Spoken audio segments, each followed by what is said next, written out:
لا ما عاد يرعبني ظلم يهددني لا شيء أخسره لا لا مهما يطول الدرب فالحق معه.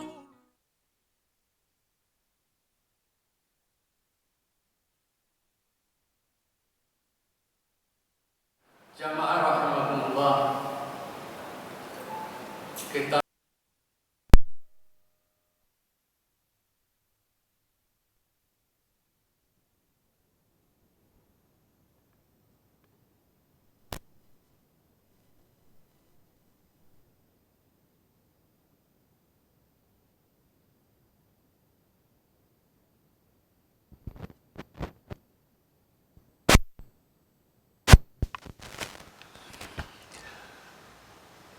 kita malam hari ini akan mengkaji beberapa hal yang ada hubungannya dengan kita mau menyongsong datangnya Idul Adha, ya, menyongsong datangnya Idul Adha.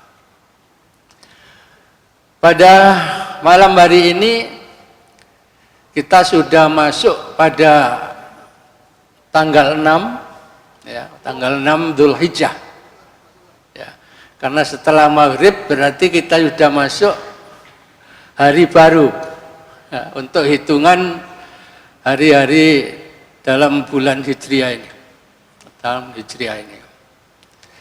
Jadi kita sudah sampai pada tanggal 6 Dzulhijjah, 6, 7, 8, 9, ya.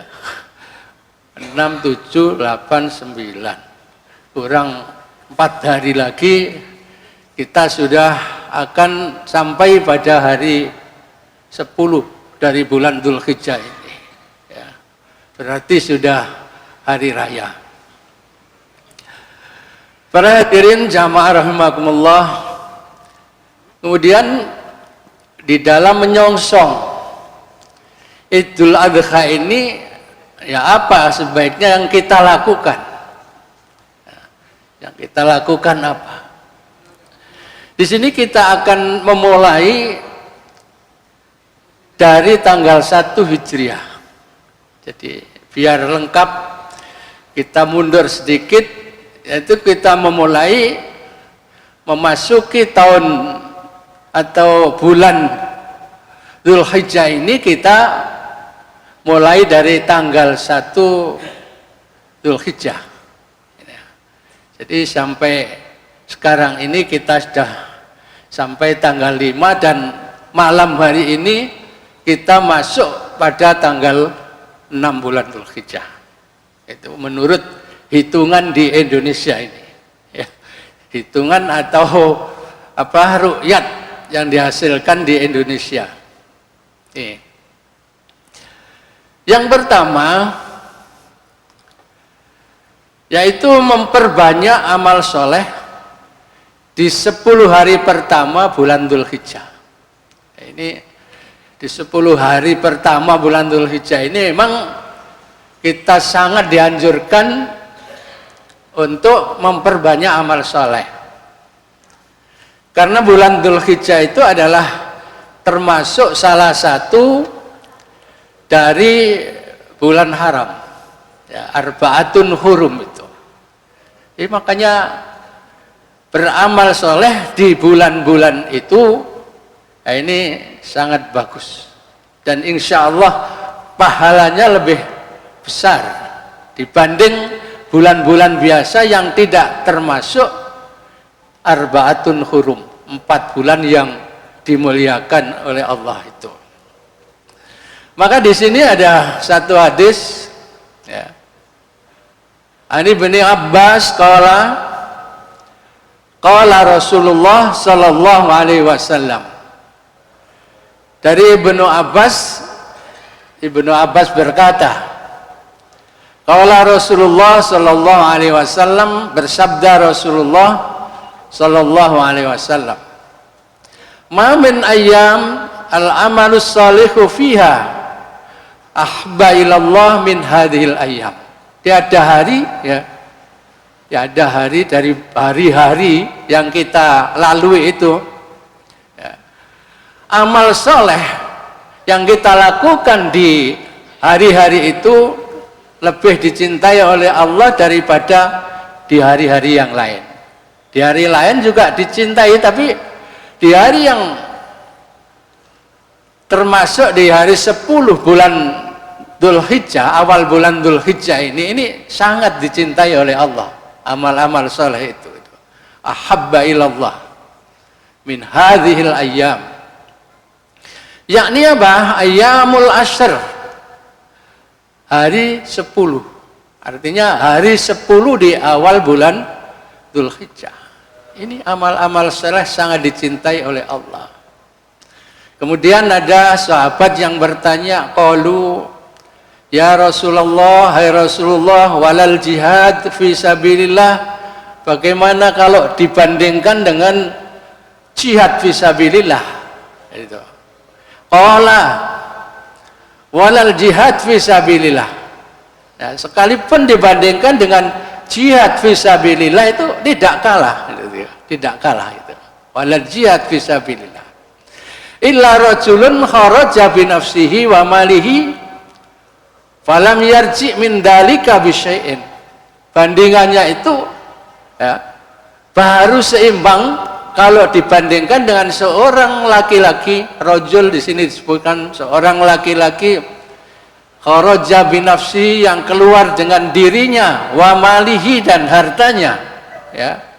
Falam yarji, dan dia tidak kembali dari jihad fisabilillah tadi bisyai'in, dengan membawa sesuatu, sama sekali tidak kembali, dirinya tidak kembali, artinya mati syahid, dan harta yang dibawanya juga tidak kembali. Itu baru imbang dengan amal-amal soleh yang dilakukan di 10 hari awal dari bulan Dzulhijjah itu. Ini itu. Kemudian amal soleh itu kan banyak sekali. Amal soleh itu banyak. Ada sholat, kalau sholat wajib kan sudah biasa. Mungkin bisa memperbanyak sholat-sholat sunat yang mungkin pada hari-hari biasa belum dilakukan. Itu amal soleh. Ya. Sedekah misalnya di luar bulan Dzulhijjah juga sudah sedekah. Tapi kalau dibandingkan nanti sedekah di 10 awal dari bulan Dzulhijjah itu, yaitu akan lebih tinggi pahalanya, akan gitu.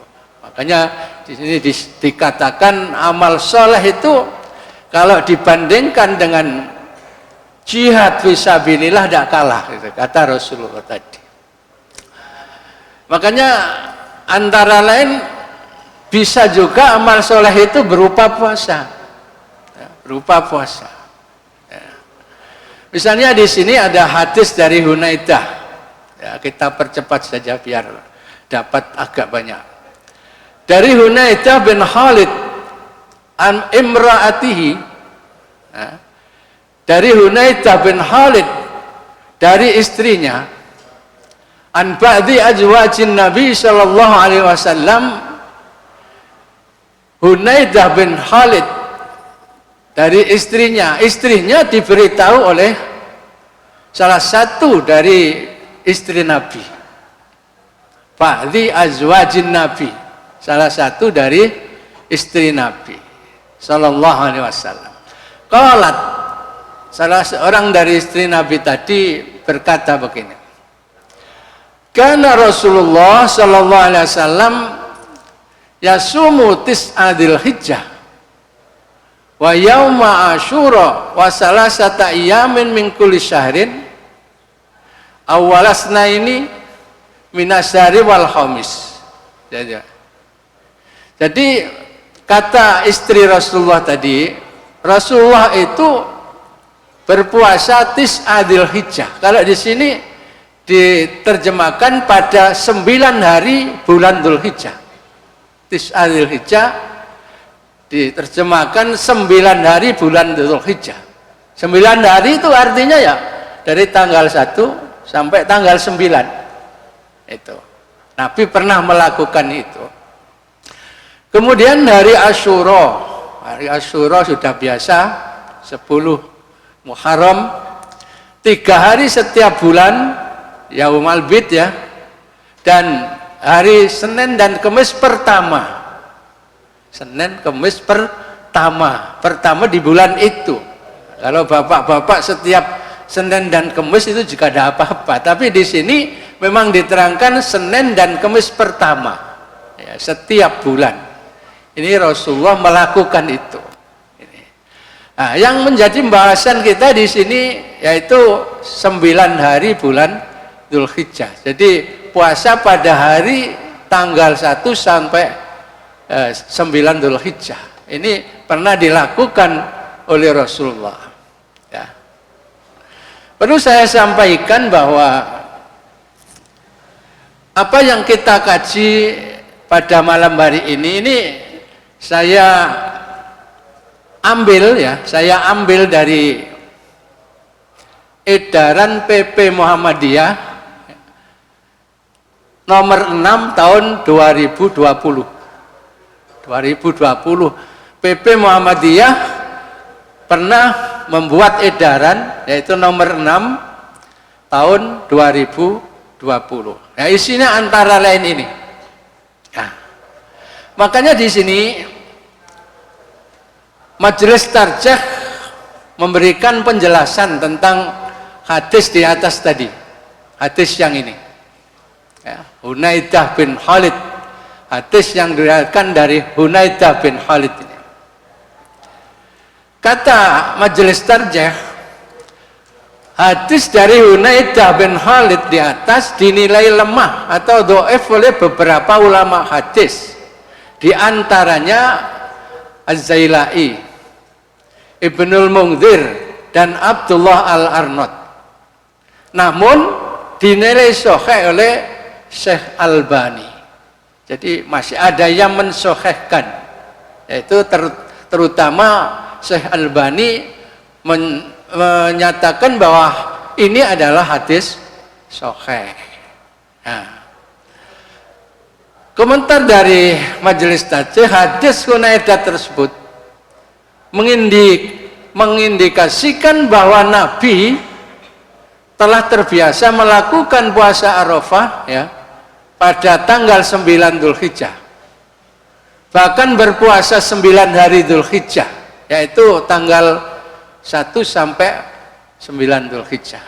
Nabi pernah melakukan itu.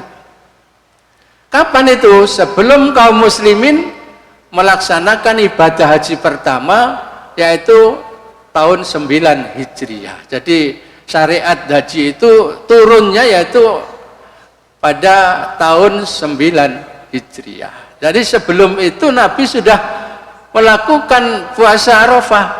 Sebelum ada syariat haji ini berarti kan belum ada wukuf di Arafah.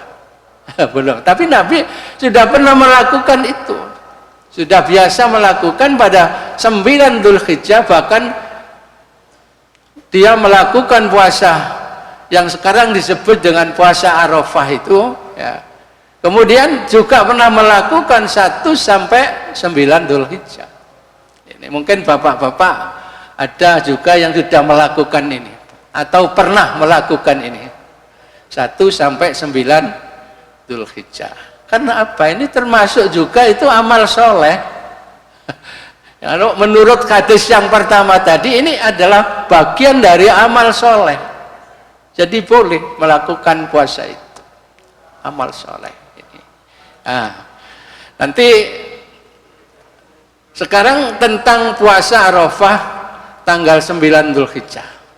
Ini kira-kira antara Indonesia dengan Arab Saudi tidak sama ya. Hari raya tidak sama, duluan sana nanti ya, selisih sehari. Nah itu bagaimana nanti puasa Arafah kita yang di sini? Nah itu nanti akan kita bahas di sini ya, bahkan pada tahun 2020 itu sudah dibahas oleh Muhammadiyah itu kan, sudah dibahas bagaimana tidak ada hajian misalnya lalu di sana tidak ada orang wukuf di Arafah, apa kita ya tetap melakukan puasa Arafah. Ya itu, nanti ada pembahasannya di sini. Nah, di sini kita bahas dulu tentang puasa Arafah. Puasa Arafah pada tanggal 9 Dzulhijjah atau hari Arafah itu. Rasulullah bersabda begini, An Abi Qatadah Al-Ansari radhiyallahu anna Rasulullah sallallahu alaihi wasallam su'ila an shaumi yaumi Arafah. Faqala yukaffiru sanatal madiyah wal baqiyah. Ini tentang keutamaan puasa di hari Arafah atau puasa tanggal 9 Dzulhijjah. Ini yang kita sebut dengan puasa Arafah itu. Bagaimana penjelasan Majelis Tarjih? Ya.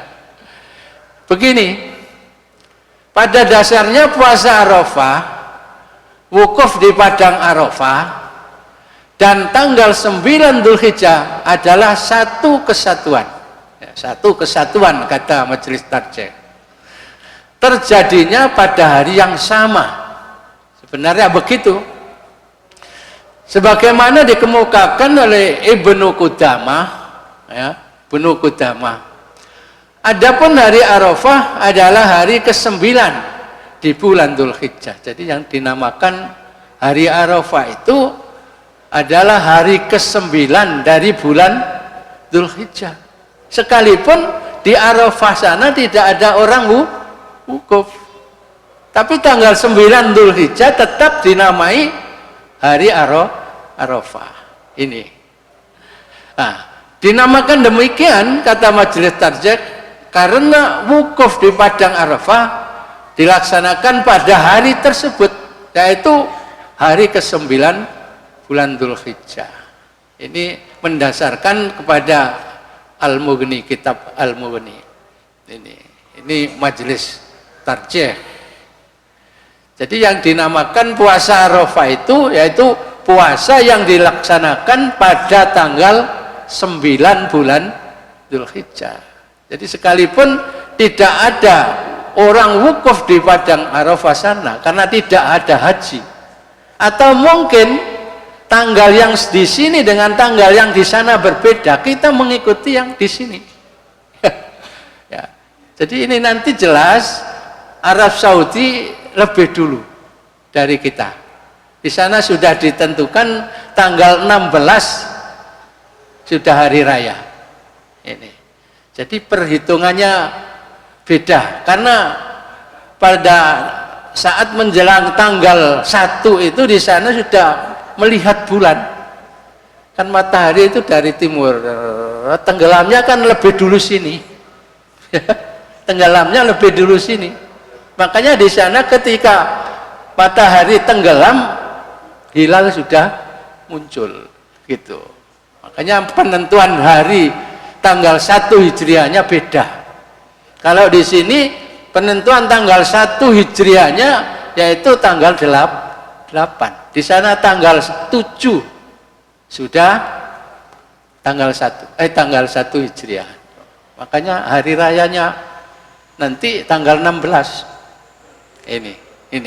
Nah, di sini lebih dijelaskan lagi, namun berdasarkan penjelasan di atas, Nabi dan para sahabat sudah terbiasa puasa pada hari Arafah, meskipun tidak ada atau belum dilaksanakan wukuf di padang Arafah oleh umat Islam pada saat itu. Belum ada syariat haji, belum ada wukuf di Arafah, Nabi sudah melaksanakan puasa tanggal 9 Dzulhijjah. Itu. Jadi sekalipun nanti tidak sama Arafah di sana sudah melaksanakan wukuf, ya, kita belum tanggal 9, wukufnya tentu di sana tanggal 8 di kita. Ya. Nah itu tidak apa-apa. Kita mengikuti yang di sini. Ya mungkin ada yang tidak sependapat, ya. Enak ya barang wukuf kono kene poso Arafah. Tapi di sini sudah ditentukan, pemerintah juga menentukan hari raya tanggal 17. Muhammadiyah juga menentukan hari raya tanggal 17. Masalahnya kita itu matlaknya tidak sama. Tentuan matlaknya tidak sama. Jadi belum ada penanggalan global. Jadi kita masing-masing kelompok di antara negara-negara ini berbeda. Kadang di sana sudah tanggal 9, kita belum tanggal 9. Itu bisa berlaku. Ini bisa berlaku. Jadi kita puasa Arafahnya ya tetap tanggal 9. Yaitu hari Ahad. Ya, hari Ahad. Nih. Ya, tidak usah ragu-ragu, tapi yang misalnya ada yang tidak sependapat dengan Muhammadiyah atau dengan pemerintah, bahkan NU juga menentukan itu. Ya, NU juga menentukan tanggal yang sama di Indonesia ini. Ya, mungkin kalau yang tidak sependapat ya boleh saja mengikuti yang di sana misalnya ya. Lalu sholat hari rayanya ya tidak apa-apa, sholat hari raya sendiri di rumah. Tidak apa-apa kan, sholat hari raya itu kan tidak harus berjamaah, sendirian juga boleh, berjamaah juga boleh. Misalnya ada yang tidak sependapat, tidak saya katakan tidak setuju, tapi tidak sependapat ini ya kita ya yang sependapat dengan ini ya mengikuti yang di Indonesia ini ya. Ya seperti misalnya di sana ada musibah apa sehingga tidak ada orang hajian, tidak ada orang yang wukuf di Arafah, ya kita tetap menghitungnya ya dihitung dengan tanggal puasa Arafahnya itu, yaitu tanggal 9 Dzulhijjah. Ini menurut hitungan setempat ya. Loh, ada gangguan apa ini? Ya, dah. Sekalipun begitu besar keutamaan puasa Arafah ini ya. Karena kata Rasulullah kan bisa menutup dosa 1 tahun yang lewat dan 1 tahun yang akan datang. Wong 1 tahun yang akan datang nggak sudah bisa ditutup, gimana? Kira-kira analisanya gimana? Wong dosa 1 tahun yang belum datang, yang baru akan datang kok sudah bisa ditutup. Ya barangkali kita itu dijaga oleh Allah sehingga tidak banyak melakukan dosa.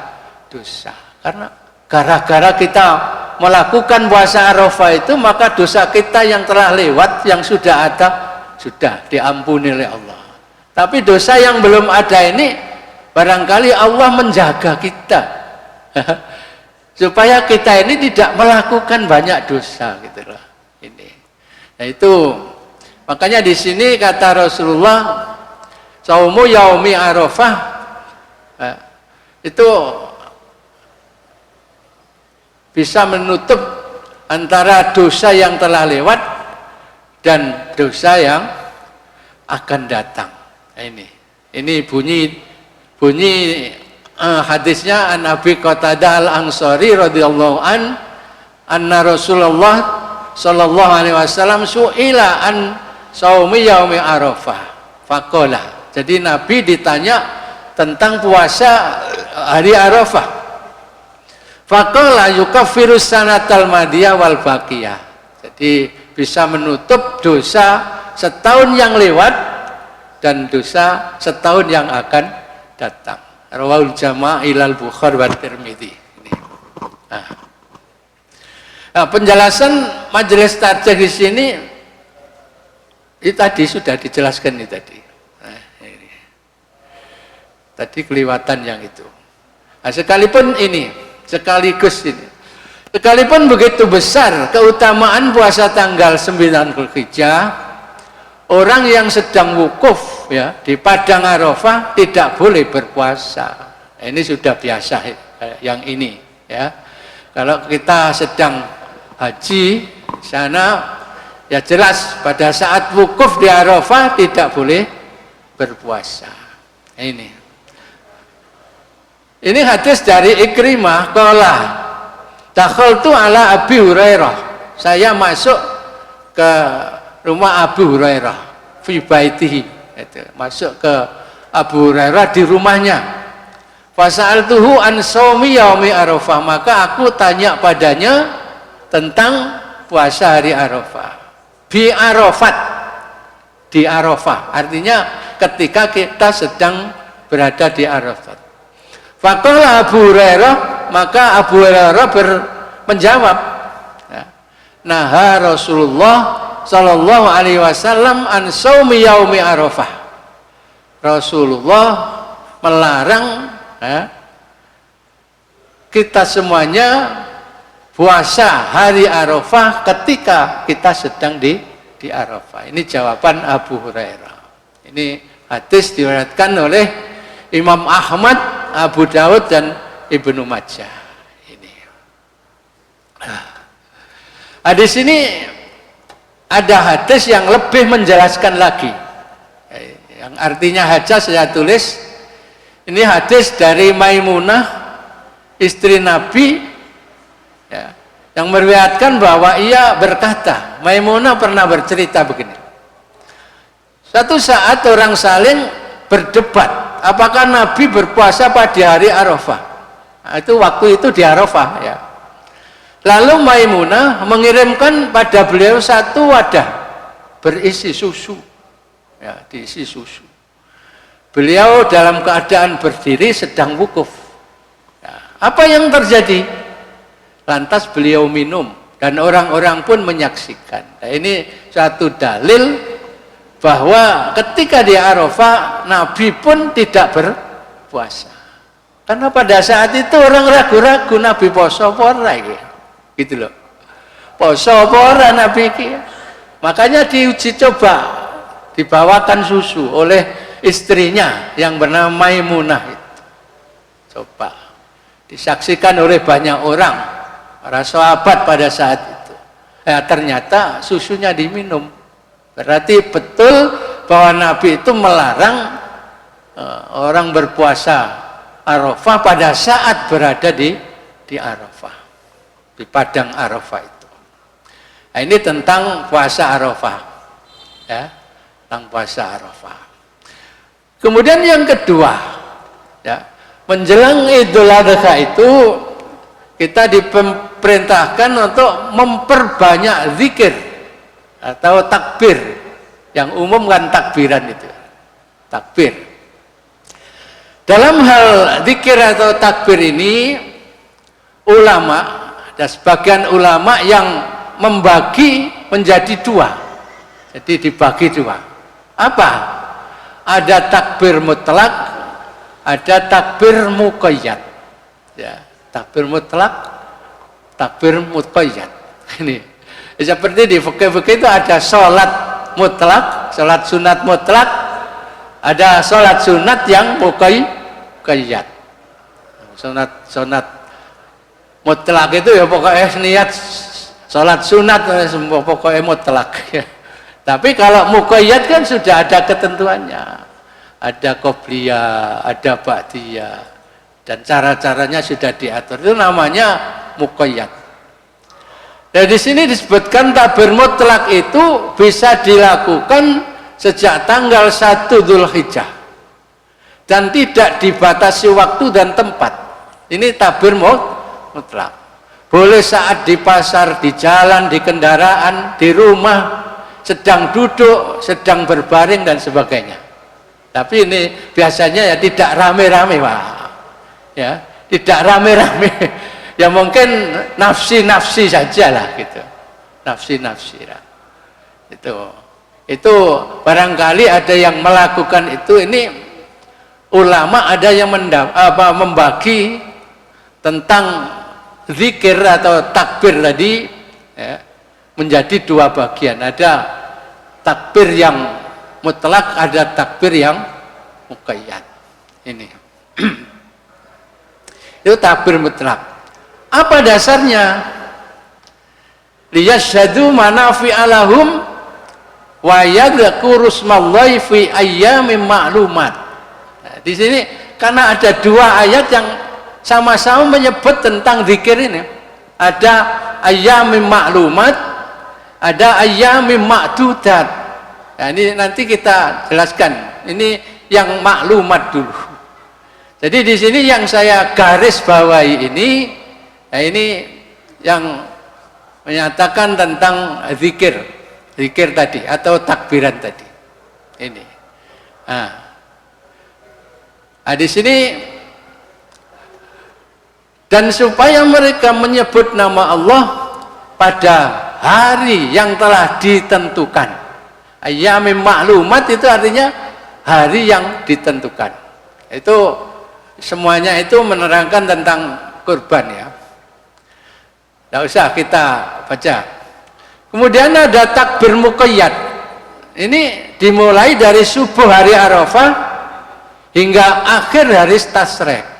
Nah, ini ada yang mengatakan dibaca tiap selesai salat fardu itu jamaah. Ya, setelah itu kita takbir muqayyad itu. Nah, apa dasarnya? Di sini wadhkurullah fi ayyamin ma'dudat. Dan berzikirlah dengan menyebut Allah dalam beberapa hari yang berbilang. Berbilang. Ayyamin ma'dudat ini. Ulama memaknai maklumat dan ma'dudat itu berbeda. Misalnya Imam Al-Qurtubi ini menerangkan dalam tafsirnya Imam Al-Qurtubi, wa qad ruwiya an Ibnu Abbas, dan sungguh telah diriwayatkan dari Ibnu Abbas, annal maklumat al-ashr, sesungguhnya yang disebut dengan hari-hari yang dimaklumi atau ditentukan tadi yaitu al-ashr, 10 hari pertama di bulan Dzul Hijjah, itu ayyamim maklumat. Makanya bagi ulama yang membagi menjadi takbir mutlak dengan takbir muqayyad tadi, yang mutlak tadi didasarkan pada ayat ini. Waqat rubiya an Ibnu Abbas annal maklumat al-ashr, bahwa hari yang telah ditentukan itu adalah, atau yang telah dimaklumi itu adalah 10 hari yang awal dari Dzulhijjah itu. Wal ma'dudat, dan ayam ma'dudat itu ayyamut tasrek, yaitu hari tasrek ini. Wawa qaulu jumhur, ini adalah pendapat jumhur ulama ya, pendapat jumhur ulama ini. Jadi dalilnya ayat Quran antara ayyamim maklumat dengan ayyamim ma'dudat, sehingga ada pembagian tentang doa atau zikir yang berupa takbir dan lain sebagainya itu menjadi 2, takbir mutlak atau takbir muqayyad ini. Nah, ini diceritakan bahwa terjadi tentang takbir ini. Wa kana Umar radhiyallahu anhu yukabbiru fi kubbatihi bimina. Umar bertakbir di kubahnya, yaitu saat itu ada di Mina. Fayasma'uhu ahlul masjid, maka didengar oleh orang-orang yang di masjid. Fayukabbiruna, maka mereka ikut bertakbir, mengikuti takbirnya Umar tadi. Wa yukabbiru ahlul aswaq, dan diikuti juga ya takbirnya itu oleh orang-orang yang di pasar ikut takbir. Kata tartajja minna takbiran, sehingga gemuruh di Mina itu ucapan takbir itu. Wa kana Ibnu Umar, dan Ibnu Umar yukabbiru bimina tilkal ayyam. Ibnu Umar juga pada hari itu, ini adalah di hari Tasrek tadi ya, di hari itu juga takbir ya, yukabbiru biminatil kal ayam wal khalfas sholawat, dan setelah selesai sholat. Khalfas sholawat itu artinya di belakang sholat, artinya setelah kita selesai sholat itu juga takbir. Wa ala firasyihi, dan ketika dia berbaring kelesetan juga wa fi fustatihi wa majlisi. Ya, ini di kemahnya, fustat kemah, wa majlisi, dan tempat duduknya, wa mangsyahu, ketika dia berjalan, ya, tilkal ayyam jami'ah. Jadi pada hari tasrek itu ya memang rame bertakbiran. Wa kanat Maimunah, dan adalah Maimunah yukabbiru yauman nahri. Maimunah takbiran pada hari Nahr, tanggal 10 Dzulhijjah itu. Wa kunna nisa'u yukabbirna khalfa Abban bin Utsman, ya. Dan para wanita juga takbir di belakang Abban bin Utsman. Wa Umar bin Abdul Aziz, dan di belakang Umar bin Abdul Aziz. Rupanya yang memimpin itu Abban bin Utsman dan Umar bin Abdul Aziz. Layaliyat tasrek ma'ar rijal fil masjid. Para perempuan tadi takbiran di malam-malam hari tasrek beserta laki-laki di dalam masjid. Itu yang pernah terjadi di sana pada zaman Umar. Ini yaitu hadis tentang takbiran ini. Makanya kalau misalnya kita di sini setelah sholat lalu bertakbir di hari-hari tasrek, ya itu ya memang ada dasarnya gitulah, ada dasarnya. Ini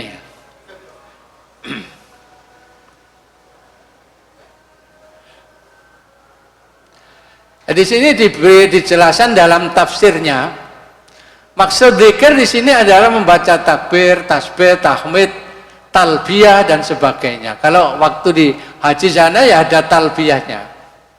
Beberapa hari yang berbilang ialah 3 hari sesudah hari raya, yaitu tanggal 11, 12, 13 bulan Dzulhijjah ini hari tasrek.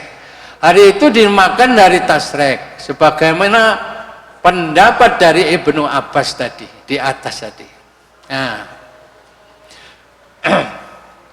2 ayat dan hadis di atas merupakan dalil disunahkannya memperbanyak zikir, terutama takbir, tahlil dan tahmid, minimal sejak subuh hari Arafah hingga akhir hari tasrek. Ini mengikuti yang takbir muqayyad tadi. Dan untuk takbir mutlak boleh dilakukan sejak tanggal 1 Dzulhijjah hingga akhir hari tasrek ini. Tapi yang sejak 1 Dzulhijjah ini ya saya katakan tadi ya sebaiknya nafsi-nafsi saja lah. Nanti biar tidak kaget, tidak terbiasa gitu. Ini yang terbiasa kan sejak subuh hari Arafah ini. Karena hari tasrek adalah hari untuk makan dan minum, maka pada hari tasrek tidak boleh puasa. Siapa yang boleh puasa di hari tasrek? Ada yang boleh puasa di hari tasrek, tapi bukan kita yang di sini, ya. Yaitu orang-orang yang sedang beribadah haji tamattu yang tidak mendapatkan hadyu atau binatang sembelian. Umumnya orang Indonesia ini hajinya semuanya haji tamattu umumnya. Nah, pada hari itu ya, setelah melakukan haji tamattu ndelek wedhus orang olehno gitu. Wis gak kebagian misalnya ya. Ya itu ada caranya, ada caranya. Itu di sini tidak saya bacakan semua, hanya mulai dari sini aja. Faman tamatta'a bil umrati ilal haji famastaisara minal haji. Ya. Faman lam yajid fasiyamu salasata iyyamin fil haji Wasab'atin idza raja'tum tilka asyaratun kamilah. Nah ini. Jadi yang atas-atas ini juga ada apa namanya kafaratnya, tapi di sini yang berhubungan dengan hari tasyrik ini ya ini yang jamaah haji yang melakukan haji tamattu. Seperti kita semua yang pernah haji itu rata-rata melakukan haji tamattu, makanya harus menyembelih hadiyu istilahnya, menyembelih kambing lah, hadiyu. Lah kebetulan sudah kehabisan kambing, tidak mendapatkan kambing, maka apa gantinya? Fasyamu salasati ayyamin fil haji, pada hari tasyrik 3 hari itu kita harus puasa 3 hari. Salasati ayyamin fil haji. Puasa batin idza raja'tum, dan ketika kita sudah pulang ke negara kita ini, ke kampung kita ini, harus menambah lagi puasa 7 hari. Maka sempurna menjadi 10 hari. Itu apa? Gantinya. Fidyahnya atau kafaratnya itu. Itu kalau kita haji tamattu tapi tidak mendapatkan binatang sembelian atau hadiyu tadi. Ini. Ya, singkat saja.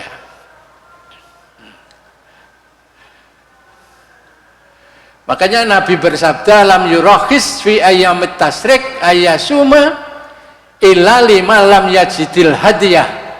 Ya.